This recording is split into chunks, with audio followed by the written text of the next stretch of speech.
Hello students. पहले हम लोग देख चुके हैं कि पहला सेशन में हम लोग देखे कि मानचित्र के प्रकार के बारे में जाने, मानचित्र क्या है उसके बारे में जाने।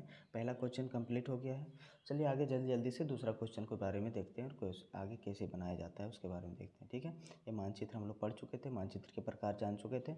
अब हम लोग रिप्रेजेंटेटिव फ्रैक्शन, ये दूसरा क्वेश्चन है। ठीक है, रिप्रेजेंटेटिव फ्रैक्शन, निरूपक भिन्न जिसको हिंदी में कहते हैं, वह क्या है। रिप्रेजेंटेटिव फ्रैक्शन का सिंपल सा याद रखो कि अगर रिप्रेजेंटेटिव फ्रैक्शन अगर वहाँ क्वेश्चन पूछा जाता है कि क्या है, तो सिंपल सा बोलोगे कि धरातल, हमारे जो धरातल है, धरातल और हमारे जो मानचित्र जो बना रहे हैं उसके बीच का जो एक स्केल लेते हैं उसी को हम क्या कहते हैं, निरूपक भिन्न कहते हैं। ठीक है, मतलब अगर हम मानचित्र में ऐसा नहीं ना है कि पूरा हम धरातल को एक पेज में उसी के उसके अकॉर्डिंग जितना एरिया है उसके मैप में दर्शाया जा सकता है, नहीं। क्यों? क्योंकि उसको छोटा किया जाता है। अगर वहाँ 1 किलोमीटर लेते तो यहाँ 1 सेंटीमीटर, वहाँ 10 किलोमीटर लेते तो 1 सेंटीमीटर करके लेंगे, तभी तो उस एरिया को हम लोग पेज में दर्शा सकते हैं, छोटा स्केल करते हैं तब ना। ठीक है, तो यह निरूपक जो भिन्न होता है वह हमारे स्केल, एक प्रकार से स्केल के बारे में बतलाता है। वह स्केल है जिसके माध्यम से हम मानचित्र में ड्रॉ करते हैं किसी भी क्षेत्र का। ठीक है, तो इसको परिचय में क्या देना है उसके बारे में आइए देख लेते हैं। क्या लिखा हुआ है देख लो। लिखा हुआ है, मानचित्र एवं धरातल पर मापी गई दूरियों के अनुपात को प्रदर्शित करने वाले भिन्न को निरूपक भिन्न या रिप्रेजेंटेटिव फ्रैक्शन कहते हैं। इस भिन्न का अंश व हर किसी माप प्रणाली की समान इकाई में क्रमशः मानचित्र व धरातल पर मापी गई दूरियां प्रकट करती है तथा इस भिन्न का अंश का मान सदैव 1 रहता है, 1 रहता है। ठीक है, सिंपल सा बात याद रखें। अनुपात बतलाता है किसका, हमारे धरातल का और मानचित्र में बनाने का, जो हम लोग बनाते हैं उसका दूरी जो नापते हैं उस दूरी का अनुपात को बतलाता है। ठीक है, अगर हम वही बतलाए ना कि मैप में अगर हम 1 सेंटीमीटर लिए हैं तो वहाँ धरातल में 1 सेंटीमीटर नहीं, हम लोग 2500 सेंटीमीटर लेते हैं, 2.5 लाख सेंटीमीटर लेते हैं। ये सारी चीज़ें हैं। आगे हम लोग भी पढ़ेंगे कि स्मॉल स्केल क्या है, लार्ज स्केल क्या है, उसके बारे में जानेंगे। लेकिन अभी जान लो कि जो अनुपात होता है धरातल और हमारे मैप का बीच में जो अनुपात होता है, किसका अनुपात, दूरियों का, वहाँ पे जो नापा गया दूरियां हैं, यहाँ के नापे गई दूरियां हैं, उसका जो अनुपात होता है उसी को हम रिप्रेजेंटेटिव फ्रैक्शन कहते हैं। ठीक है, और इसमें बताया गया है कि भिन्न का जो हर जो होता है और अंश होता है, अंश और हर क्या होता है, अनुपात को अगर हम देखेंगे तो अंश और हर में माप सकते हैं कि नहीं। तो अंश जो हमेशा बोला है 1 रहेगा और जो हर है वह मापा गया जो धरातल में जो दूरियां हैं उसको हम लिखते हैं। ठीक है, मान लो देखो कि एक बात इसमें देख लो कैसे अंश और हर होते हैं। ये देखो, अगर हम 1:1 अगर 2.5 लाख लेते हैं, इसका ये एक हो गया रिप्रेजेंटेटिव फ्रैक्शन हो गया, स्केल हो गया। ठीक है, तो ये 1 जो है इसको हम 1/2.5 लाख लिख सकते हैं।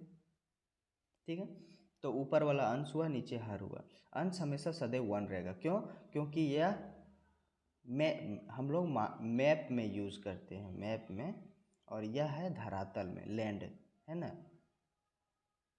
ठीक है, मतलब 1 सेंटीमीटर अगर हम मैप में लिए हैं, 1 सेंटीमीटर अगर हम मैप में लिए हैं, 1 सेंटीमीटर अगर मैप में लिए हैं, तो 2.5 लाख सेंटीमीटर हम लोग कहाँ से लिए हैं, लैंड को अगर 2.5 लाख सेंटीमीटर नापे हैं तो हम मैप में 1 सेंटीमीटर दर्शाए हैं। इसका मतलब यही होता है। ठीक है, रिप्रेजेंटेटिव फ्रैक्शन देख लिए। इसमें देखो दिया गया है उसका जो अभी हम बतलाए, वहाँ पे मानचित्र में किसी रेखीय माप की RF इज इक्वल टू, मानचित्र में किसी रेखीय माप की एक इकाई की दूरी है ना मानचित्र का, और हमेशा वो 1 रहेगा। नीचे उस रेखीय माप की उन्हीं इकाई में धरातल पर मापी गई दूरी, धरातल पर जो मापी गई दूरी है उसके बारे में बतलाता है। उदाहरण के लिए देखो 1:50,000 है ना, 1/50,000 लिख सकते हैं। ठीक है, इसका अर्थ है कि मानचित्र व धरातल की दूरियों में 1 तथा 50,000 का अनुपात है। ठीक है, यही चीज़ देख लो। इंच में नाप सकते हो, सेंटीमीटर में नाप सकते हो, गज में दे सकते हो, किलोमीटर में दे सकते हो, किसी भी तरह दे सकते हो, ठीक है। लेकिन जो हम ये अंश होगा जिसका हम कहते हैं निरूपक भिन्न में, वह हमेशा एक रहेगा, ठीक है। ऊपर वाले को अंश कहते हैं, नीचे वाले को हर कहते हैं। निरूपक भिन्न समझ गया। अब लोग हम स्केल के बारे में जानते हैं। स्केल क्या है? अभी बताए ना कि निरूपक भिन्न ही एक स्केल का रूप है, ठीक है। जिस प्रकार से अभी हम बताएं कि 1 सेंटीमीटर बराबर 2.5 लाख सेंटीमीटर लिए तो वह एक प्रकार का स्केल है, ठीक है। अगर हम 1 सेंटीमीटर अगर हम लिए हैं 1 इंच लिए हैं अगर हम पेपर में, अगर और तो धरातल में अगर हम लिए हैं 50,000 इंच, तो वह एक क्या हुआ? स्केल है, ठीक है। रिप्रेजेंटेटिव फ्रैक्शन को ही हम एक स्केल कहते हैं, ठीक है। रिप्रेजेंटेटिव फ्रैक्शन जो स्केल होते हैं अलग अलग हो सकते हैं, छोटा हो सकता है, बड़ा हो सकता है ना, उसके बारे में, ठीक है। स्केल के बारे में देखो यहाँ क्या हुआ है, मापनी धरा स्केल के बारे में इतना लिख लेना है। अब उसके बारे में जो सिंपल स्केल के बारे में, जिसे देखो 1:60,000 दिया है इन किलोमीटर में करके, इस तरह जितना भी दिया है कैलकुलेशन देख लेना, 4 सेंटीमीटर। और इस स्केल को अगर हम लोग देखेंगे कि जो स्केल बड़ा और छोटा होता है उसके बारे में हम लोग चलो देखते हैं कि जो लार्ज स्केल है और स्मॉल स्केल है क्या होता है, रिप्रेजेंटेटिव फ्रैक्शन किस प्रकार से उसमें काम करते हैं उसके बारे में देखते हैं, ठीक है। देखो पहले होता है स्मॉल स्केल। स्केल दो टाइप से होता है, स्मॉल, ठीक है, ये होता है स्मॉल स्केल, ठीक है। स्मॉल स्केल जो होता है वह, इसका मतलब नहीं कि स्मॉल स्केल लिखा हुआ है तो वह उसका जो मान होता है, देखो पहले लिखने दो उसके बारे में जानते हैं। स्मॉल स्केल 1:2.5 लाख, ठीक है। और लार्ज स्केल इज टू 1:6,000 मान लो, ठीक है। अब बताओ यहाँ लार्ज स्केल में छोटा अमाउंट है और वहाँ पे देखो स्मॉल स्केल में लार्ज है। मतलब क्या है कि स्मॉल स्केल जो है वह क्या दिखाता है? वर्ल्ड मैप को दिखाता है, ठीक है। और लार्ज स्केल जो है हमें विलेज वगैरह को दिखाता है। विलेज वगैरह का जो मैप होता है वह इसका यूज़ करके बनाते हैं। और वर्ल्ड का जो होता है वह स्मॉल स्केल में बनाते हैं। इसमें हमेशा ध्यान देना कि अगर ये हम लोग तुम लोग जो होता है हमेशा कंफ्यूज करोगे कि इसको लार्ज स्केल कर दोगे, इसको स्मॉल स्केल, नहीं, उल्टा होता है, ठीक है। 1:2 मतलब अगर 1 सेंटीमीटर हम अगर पेपर में लिए हैं तो 25 लाख मतलब 2.5 लाख सेंटीमीटर हम कहाँ लिए हैं? वह धरातल में लिए हैं। अब 2.5 लाख सेंटीमीटर लिए हैं तो इसका मतलब बहुत बड़ा एरिया को लिए हैं। और बहुत बड़ा एरिया अगर मैप में लिए हैं तो मतलब वह बहुत बड़ा एरिया कवर हो गया हमारे मैप में, तो वह क्या हो जाएगा? तो छोटा मोटा तो है नहीं कि झारखंड का ही आ जाएगा या बहुत बड़ा इंडिया का आ जाएगा, वर्ल्ड का आ जाएगा हमारे एक पेपर में, ठीक है। और अगर हम 1 सेंटीमीटर बराबर अगर 6,000 सेंटीमीटर लेते हैं तो यह क्या लेगा? छोटा एरिया को लेगा, डिस्ट्रिक्ट को लेगा या फिर स्टेट को लेगा, है ना, या फिर विलेज को लेगा, नहीं ये तो विलेज का है ना। इस प्रकार से बहुत छोटे छोटे एरिया को लेगा। तो हम स्मॉल स्केल और लार्ज स्केल के बारे में बता रहे हैं, यह नहीं देखना कि 25 लाख वहाँ बनाया जाता है, 6,000 यहाँ, ठीक है। तो हम स्केल के बारे में बता रहे हैं। छोटा स्केल रहेगा तो छोटा जगह को बतलाएगा ना मैप में, तो वह विलेज और वर्ल्ड का डिफरेंस इस प्रकार से, इसी को हम रिप्रेजेंटेटिव फ्रैक्शन कहते हैं। ये जो है ये रिप्रेजेंटेटिव फ्रैक्शन है और ये भी रिप्रेजेंटेटिव फ्रैक्शन है, ठीक है। इसमें कोई दिक्कत होगा तो जब हम लोग चलेंगे, हम लोग जब कॉलेज में आओगे तो उसमें जाके आराम से पूछ सकते हो कि लार्ज स्केल स्मॉल स्केल में कितना डिफरेंसेस है, क्या है, या ये ऑनलाइन इसमें बतलाया नहीं जा सकता है, ठीक है। बतला जहाँ तक हो सकता था बतला दिए, ठीक है। नेक्स्ट हम लोग पढ़ेंगे स्केल के बारे में, ठीक है। स्केल के बारे में जानते हैं कि क्या है। स्केल के बारे में जान गए, ये इसमें पहला पेज में लिखना है, फिर उसके बाद दूसरा पेज में उसको कैलकुलेशन करना है। अब ये है सिंपल स्केल। हम लोग स्केल जो पढ़ें, स्केल तो पढ़ लिए अकॉर्डिंग टू जो मापा जाता है उसके अकॉर्डिंग टू हम लोग देख लिए कि लार्ज स्केल और स्मॉल स्केल के बारे में देखें। अब हम लोग उसका जो स्केल है वह किस प्रकार से बांटा गया है, उसको जनरली कितने प्रकार के होते हैं उसके बारे में। तो हम लोग देखते हैं कि बहुत सारे प्रकार के स्केल्स होते हैं, लेकिन उसमें से हम लोग को सिंपल स्केल, कॉम्परेटिव स्केल और डायगोनल स्केल, 3 स्केल को पढ़ना है। पहला स्केल है सिंपल स्केल। सिंपल स्केल में कुछ नहीं है, बस सिंपल सा ड्रॉ करना है, ये चीज़ लिखना है पहला पेज में और दूसरा पेज में इसको बनाना है। और यह बनाते समय हमेशा याद रखना जो स्केल होगा वह सेम रहना चाहिए, ना कि अलग अलग रहना चाहिए। एक छोटा डब्बा बनाएं, दूसरा बड़ा डब्बा बनाएं, 1 इंच लेंगे तो सारा 1 इंच लेना है, ठीक है। और इसमें से जो रिप्रेजेंटेटिव फ्रैक्शन है या जो हम क्वेश्चन दिए हुए हैं यहाँ पे, ये जो क्वेश्चन है इसके अनुसार यह क्वेश्चन बनाया गया है। पहला क्वेश्चन ये है, ठीक है। पहला क्वेश्चन सिंपल स्केल से बनाया गया है। उसके बाद यह देखना है यहाँ पे जो बतलाया गया है कि पहले बोले थे कि जो भी ड्रॉ करना है वह पेंसिल से करोगे, ठीक है। या ड्रॉ करना है। पहला क्वेश्चन कंप्लीट हो गया। दूसरा क्वेश्चन में कॉम्परेटिव स्केल है, ठीक है। यह जो कॉम्परेटिव स्केल है उसके बारे में देखते हैं। कॉम्परेटिव स्केल का भी यह क्वेश्चन दिया गया है। देखो यहाँ पे जो दूसरा क्वेश्चन है वह कॉम्परेटिव स्केल के अनुसार से बनाना है, ठीक है। ये जितने भी कैलकुलेशन है वह आराम से देख लोगे, ठीक है, किस प्रकार से कैलकुलेशन किया गया है वह। उसके बाद वहाँ पे हो सकता है मे बी यही क्वेश्चन वहाँ दिया जाएगा और तुमको बनाना पड़ेगा, ठीक है। तो कैलकुलेशन देख लोगे उतना। अगर हम इतना बताते लगेंगे तो बहुत ज़्यादा लंबा वीडियोस बन जाएगा। ये कैलकुलेशन तो तुम लोग जनरली छोटा मोटा कैलकुलेशन है, देख लेना, ठीक है। नेक्स्ट है, ये भी वही उसी का कैलकुलेशन है। अंतिम में जो आता है उसके अनुसार से हम स्केल का निर्माण करते हैं। अब उसके बाद ये कॉम्परेटिव स्केल को इसी तरह से बनाना है। कॉम्परेटिव स्केल में हमेशा ध्यान देना कि जो ऊपर वाला जो हम लोग लिए हैं, मान लो ऊपर में 1 इंच यहाँ लिए हैं, ऊपर वाला में 1 इंच करके लिए हैं, 1 इंच, 2 इंच, 3 इंच, 4 इंच, तो उसका नीचे जो लेंगे वो उससे छोटा रहेगा। हमेशा क्या करता है, ऊपर का जो माप लेता है वह नीचे का भी माप ले लेता है। हाँ, इसका जो माप लेंगे ऊपर वाले का, उस सबका माप एक जैसा रहेगा। इसका भी, इसका भी, इसका भी, इसका भी। और नीचे वाला का माप लेंगे उससे थोड़ा छोटा रहेगा, लेकिन इसका सबका सेम बराबर रहेगा इसका अकॉर्डिंग, ठीक है, ठीक है। और ध्यान देने वाला बात यह है कि जब भी तुम लोग बनाता है तो क्या करता है कि ये जो जीरो है इसको सेम जगह रखना होगा, तब हम किसी भी कंपैरेटिव स्केल को क्या कर सकते हैं या दर्शा सकते हैं। कंपैरेटिव स्केल का मतलब क्या होता है पहले जानता है? चलो उसके बारे में थोड़ा सा बतला देते हैं। कंपैरेटिव स्केल का मतलब है कि अलग अलग माप प्रणाली में दूरियां को दर्शाया जाता है, ठीक है। जैसे अलग अलग माप प्रणाली क्या होता है, देखो यहाँ पे माइल है और यहाँ पे किलोमीटर है। ये दोनों को क्या बताता है, दुनिया को प्रदर्शित करता है, ठीक है। ये दोनों को कंपेयर करता है। कंपैरेटिव का मतलब क्या है, कंपेयर करना, तो दोनों को कंपेयर करता है। इसके लिए इसका यूज़ किया जाता है, इस स्केल का यूज़ किया जाता है।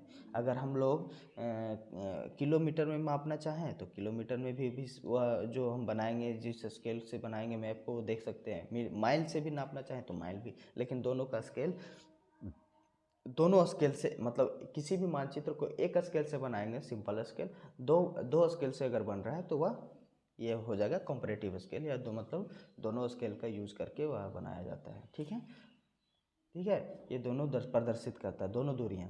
और इसमें जो रिप्रेजेंटेटिव फ्रैक्शन है वो जो होता है वो सेम होता है, ये नहीं कि इसके लिए अलग होगा इसके लिए अलग होगा। इसीलिए बोला जाता है, यह कंपेयर किया जाता है मैप में, ठीक है। कंपैरेटिव स्केल समझ गया, इसमें कोई दिक्कत नहीं है। कैलकुलेशन देख लोगे, आराम से देखोगे कैसे बनाया गया, कैसे कैसे नीचे कैलकुलेशन किया गया है। अब डायगोनल स्केल देखेंगे। ये डायगोनल स्केल, जो डायगोनल स्केल है उसके बारे में देखते हैं क्या है। डायगोनल स्केल को पहले सिंपल सा बात से उसको हम लोग जान लेते हैं कि क्या है, ठीक है। डायगोनल स्केल का ये जो क्वेश्चन है, क्वेश्चन दिया गया है, ये नहीं कि इसके बारे में बतलाया गया कि डायगोनल स्केल क्या है, ये क्वेश्चन है। क्वेश्चन को ये क्या किया गया, कैलकुलेशन है। ये कैलकुलेशन अच्छे से देख लोगे कि किस प्रकार से कैलकुलेशन किया गया है, ठीक है। इस कैलकुलेशन को देखोगे उसके बाद आगे का जो है बतलाते हैं कि डायगोनल स्केल बेसिकली किस लिए बनाया जाता है, उसके बारे में जानते हैं। यह डायगोनल स्केल जो है यह लाइन जो एक लाइन जो दिया गया है वो मार्क है, इसको नहीं बनाना है, ठीक है। ये जो है इसके अंदर जो बना है उसके बारे में देखते हैं। देखो हम लोग अभी जनरली जितना भी पढ़ रहे थे डायगोनल मतलब स्केल के बारे में, कॉम्परेटिव स्केल, सिंपल स्केल में क्या था, सिंगल जो माप था एक ही, किलोमीटर तो किलोमीटर, माइल तो माइल, ठीक है। कंपैरेटिव स्केल में दो था, किलोमीटर माइल या फिर मीटर गज या फिर कोई भी ले सकता है, ठीक है। और जो डायगोनल स्केल में होता है उसमें हम 3 स्केल के बारे में जान सकते हैं। मतलब अभी हम 3 स्केल को कंपेयर कर सकते हैं। जैसे कि यहीं देख लो, पहला किलोमीटर है, फिर हेक्टोमीटर से, फिर डेकामीटर से, है ना। ये 3 हो गया, 3 माप प्रणालियां हैं और उसमें 2 था। तो इसका यूज़ करके हम 3 माप प्रणालियों का यूज़ करके हम लोग मैप बना सकते हैं और उस मैप को दर्शा सकते हैं। लेकिन इसमें हमेशा याद रखना रिप्रेजेंटेटिव फ्रैक्शन एक होता है, कभी अलग नहीं होगा, ठीक है। एक रिप्रेजेंटेटिव फ्रैक्शन से अनेक माप प्रणालियों का बनाया जा सकता है मैप, ठीक है। अब इसमें क्या होता है कि इसका जो डेफिनेशन अगर बताया जा सकता है कि डायगोनल स्केल आखिर क्या है, तो बोलेंगे विकर्णों के सहायता से छोटे भागों को और छोटा भागों में विभाजित कर दिया जाता है। जैसे देखो हम लोग ये स्केल लिए पूरा, इसको छोटे छोटे भागों में बांटे, फिर इसको और छोटा छोटा कर दिया गया है, देखो डायगोनली, है ना। विकर्ण जानता है ना, ये है तो ये विकर्ण ऐसे होता है ना, तिरछा होता है। तो वही विकर्णों के माध्यम से और छोटा छोटा कर देना ही हम क्या कहते हैं, डायगोनल स्केल। हमेशा याद रखना।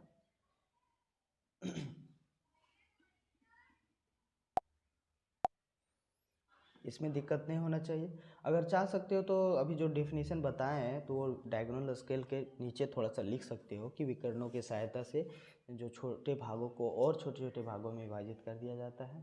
और इसमें हमेशा याद रखोगे कि सिंपल स्केल में जो हम लोग जितने भी स्केल पिछले पढ़े हैं उसमें 2 स्केल को 2 यूनिट, जो 2 यूनिट था वो 2 था, किलोमीटर माइल या तो माइल किलोमीटर या हेक्टोमीटर डेकामीटर, ये जो भी रहे। उसके बाद अगर डायगोनल स्केल में हम अगर डायगोनल स्केल के अनुसार अगर मानचित्र बनाया जाता है तो उसमें 3 यूनिट का दर्शाता है या 3 यूनिट के बारे में बतलाता है, दूरियों को मापने में सहायता होता है, ठीक है। अब नेक्स्ट हम लोग जो नेक्स्ट क्वेश्चन है हम लोग देखेंगे जियोलॉजिकल कन्वेंशनल साइन। देखो हम लोग जो पढ़ते हैं, जैसे हम लोग ट्रैफिक साइन पढ़ते हैं ना, कभी भी देखते हैं, जाते हैं, ट्रैवल करते हैं तो ट्रैफिक साइन होता है। तो क्योंकि वो अगर लिखेगा तो वो ज़्यादा बड़ा हो जाएगा और उसको पढ़ने में उसको दिक्कत होगा, लेकिन हम लोग सिंबल दे देते हैं। तो यहाँ पे स्टॉप करना है, यहाँ डेंजर है, ये इस प्रकार है, यहाँ सीधा राउंड है, यहाँ क्या है ज़्यादा राउंड है, इस प्रकार से दर्शाता है ना। तो उसी प्रकार से हम लोग जब ज्योग्राफी में पढ़ते हैं तो वह कन्वेंशनल साइन होता है। बहुत सारे हर एक जो ज्योग्राफी में अलग अलग क्षेत्र में जो होते हैं, अलग अलग क्षेत्र के बारे में जब अध्ययन करते हैं तो अलग अलग साइन के बारे में पढ़ते हैं, ठीक है। तो जो जियोलॉजिकल जो कन्वेंशनल साइन है वह निम्नलिखित मतलब हम लोग बहुत सारे साइन होते हैं, लेकिन उसमें से हम लोग एक क्षेत्र के बारे में हम लोग जानेंगे। तो उसके बारे में देख लेते हैं कि क्या क्या बतलाता है जियोलॉजिकल कन्वेंशनल साइन के। उसके बारे में परिचय थोड़ा लिखना होगा तो ध्यान से सुनो उसमें क्या लिखना है। पहला इसमें परिचय दिया गया है, भूवैज्ञानिक मानचित्र में प्रदर्शित सेल संस्तरों की भूवैज्ञानिक आयु, संरचनात्मक विशेषताएं एवं सेल प्रकारों को रूढ़ चिन्हों, जिसको कन्वेंशनल साइन एवं छायाओं के द्वारा स्पष्ट किया जाता है, ठीक है। क्या बोला है कि सेल संस्तरों मतलब वहाँ के चट्टानों के बारे में, भूवैज्ञानिक आयु के बारे में, वहाँ के कौन कितने पुराना है, फिर संरचनात्मक उसकी जो संरचना है किस प्रकार से, उसकी विशेषता किस प्रकार से है, वो तो कन्वेंशनल साइन वह साइन के द्वारा या फिर उसको शेडिंग के द्वारा हम लोग दर्शाते हैं। चूँकि भिन्न भिन्न देशों में प्रयोग किए जाने वाले रूढ़ चिन्ह एवं छायाओं की जो निर्देशिका या संकेत में लिखना परम आवश्यक है। देखो भिन्न भिन्न देशों में क्या होता है और अलग अलग लैंग्वेज है, तो उसमें क्या अगर हम उस कन्वेंशनल साइन से अगर हम डिनोट कर देंगे तो कोई भी देश का रहेगा वह पढ़ सकता है, क्योंकि साइन कोई भी चेंज नहीं होता है, साइन उसी तरह रहेगा, वो देख के ही साइन का इधर से ये है, हाँ ठीक है। तो साइन के माध्यम से क्या होता है, पढ़ना उसको मतलब संकेत को समझना क्या हो जाता है, आसानी हो जाता है। फिर लिखा हुआ सेल संस्तरों की भूवैज्ञानिक आयु को मानचित्र में स्पष्ट करने की दो विधियां हैं। पहला विधि था रंग विधि, दूसरा है अक्षर विधि। रंग विधि के अंतर्गत अलग अलग रंगों के से भिन्न भिन्न आयु के सेल संस्तरों को बतलाया जाता है। रंग के माध्यम से भी बतलाया जा सकता है और अक्षर के माध्यम से भी बतलाया जाता है, ठीक है। द्वितीय विधि जो है रूढ़ विधि, जिसको हम कन्वेंशनल साइन के बारे में जानते हैं, वह साइंस के द्वारा ही क्या किया जाता है, क्या कन्वेंशनल लेटर्स के द्वारा अथवा भूवैज्ञानिक युग के नाम का प्रथम अक्षर संबंधित क्षेत्र सेल के संस्तरों को लिखकर आयु बतलाई जाती है। सेल प्रकारों को भूवैज्ञानिक मानचित्र में मानचित्र में प्रकट करने के लिए प्रयोग की जाने वाली छायाओं में पर्याप्त अंतर मिलता है। सामान्यतः अग्नि सेल के लिए चेकों का क्रोसों से सारा चीज़ ये जो लिखा हुआ है सब कन्वेंशनल साइन के बारे में ही बतलाया गया है, लेकिन हम लोग जो कन्वेंशनल साइन है हम लोग छाया के बारे में नहीं, हम लोग छाया के जो रंग और छाया है उसके बारे में नहीं दर्शाए हैं। हम लोग वहाँ डायरेक्ट नीचे लिख दिया गया है कि रूढ़ चिन्ह जो होता है कन्वेंशनल साइन के जो बारे होता है उसके माध्यम से हम लोग देखो बतलाए हैं कितना प्रकार से कन्वेंशनल साइन है। पहला देखो क्षैतिज स्तर है, दूसरा है ऊर्ध्वाधर स्तर इस प्रकार से, तीसरा है धरातल पर नमन कोण की इस प्रकार से दर्शाते हैं, फिर ये साधारण नतल इस प्रकार से होते हैं, फिर अत्यधिक नतल इस प्रकार से होता है, अपनति इस प्रकार से, अभिनति, फिर तरंगित स्तर का सामान्य नमन, फिर तरंगित स्तर, फिर स्तर का नमन तरंगित नीतिलम। आगे हम लोग इस प्रकार से सारा करते हैं। फिर यह है पिटलन का नमन, फिर उसके बाद हिमोड खरोच, फिर अपोड़ की सीमाएं, अन्य भूवैज्ञानिक सीमाएं, धरातल पर भ्रंश इस प्रकार से दर्शाते हैं, अगर भ्रंश कहीं पे धरातल पे है तो इस प्रकार से दर्शाएंगे।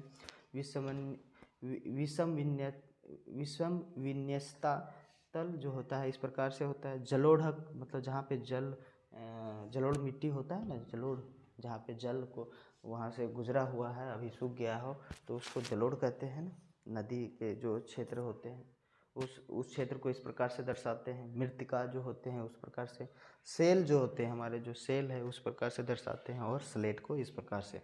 सारे कन्वेंशनल साइन को एकदम साफ सुथरा बनाओगे, जब भी बनाओगे वाइट पेज में तो हमेशा ध्यान रहे कि पहले उसको एक जो ये है चारों ओर इस प्रकार से पहले जितने भी पेज हैं उसको हम लोग चारों ओर इस प्रकार से कवर कर देंगे पेंसिल के माध्यम या पेन के माध्यम से, लेकिन जो बनाएंगे वो पेंसिल के माध्यम से ही बनाना है। जितना चीज़ बना हुआ है सब पेंसिल के माध्यम से बनाओगे, ठीक है। यह लास्ट क्वेश्चन था। आगे जितने भी बनाओगे साफ सुथरा बनाओगे। आगे अगर कोई डाउट होगा तो उसके लिए भी क्लास रखा जाएगा, उसके जगह पे आके उसमें जितने भी डाउट्स है वो क्लियर किया जाएगा, ठीक है। आज के लिए बस इतना ही।